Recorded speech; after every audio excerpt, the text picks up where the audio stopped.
2018 में हुए सामूहिक बलात्कार के मामले में आज मंदसौर कोर्ट ने एक ऐतिहासिक फैसला सुनाया है। मंदसौर कोर्ट ने पांचों दोषियों को आजीवन कारावास की सजा सुनाई है।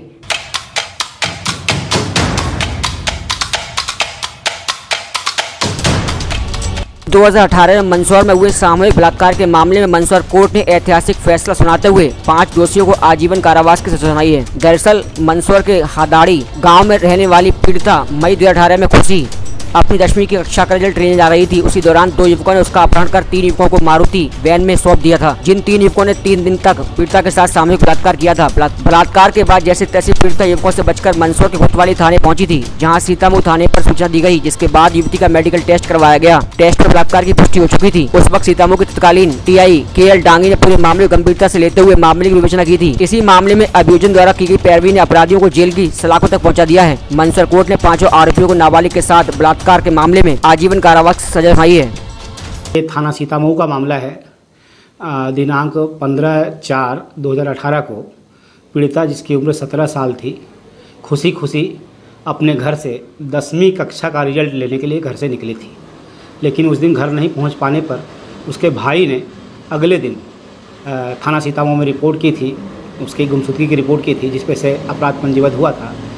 उसके 3 दिन के पश्चात 18 तारीख को लड़की जो है लगभग शाम के समय में थाना शहर कोतवाली पर पहुंचती है और वहां जो महिला उपनिरीक्षक पदस्थ थी वंदना साकेवार, उसने देखी उसकी स्थिति बहुत ख़राब है। उसने अपनी पूरी व्यथा सुनाई कि उसके साथ 2 लोग जो है 2 लोग उसको उठा लिए थे, दशरथ और फूलचंद, और 3 अन्य लोगों को उसने सौंप दिया था। और 3 लोगों ने संजीत के पास किसी खेत कुएँ के पास संजीत रोड पे वहाँ उसके साथ जो है बारी से सामूहिक बलात्कार किया और उसके साथ मारपीट भी की। मामले की गंभीरता को समझते हुए, चूँकि थाना सीतामऊ का मामला था, तत्काल वंदना साकेवार के द्वारा थाना सीतामऊ पर खबर की गई और उसके पश्चात थाना सीतामऊ उसके भाई को लेकर के थाना कोतवाली पे पहुंची।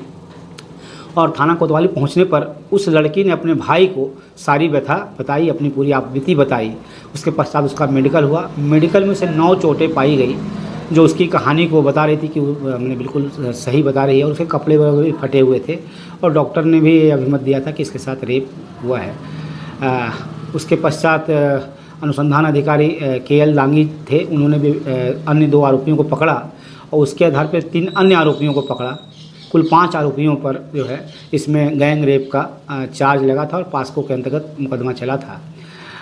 ये मामला का निस्तारण बहुत जल्द हो गया होता, लेकिन DNA रिपोर्ट बाद में आई, विलम्ब से आई। उसके पश्चात लॉकडाउन हो गया था, फिर बचाव साक्ष्य वगैरह पेश हुआ, इस कारण से जो है थोड़ा विलम्ब हुआ। लेकिन कल जो है तृतीय सत्र न्यायाधीश, विशेष न्यायाधीश जो पास्को के हैं, श्रीमान जितेंद्र कुमार भदौलिया साहब के द्वारा बहुत अच्छा निर्णय दिया गया है। और इसमें DNA रिपोर्ट में आरोपियों की मिलान नहीं हो पाई थी, लेकिन इसके बावजूद भी जो पीड़िता के गवाह थे और पीड़िता के भाई के गवाह थे, अन्य कार्यपालक मजिस्ट्रेट जिनके द्वारा शनाख्ती कार्रवाई की गई थी उनके गवाह थे और पुलिस के गवाह थे, इन सभी गवाहों पर विश्वसनीयता दर्शाते हुए सभी आरोपियों 5 आरोपियों को आजीवन कारावास, उनके मृत्यु पर्यंत तक की सज़ा सुनाई गई है। और मंदसौर जिले का यह पहला मामला है जिसमें आजीवन कारावास मृत्यु पर्यंत तक सुनाई गई है। 5 आरोपियों को सजा हुई है।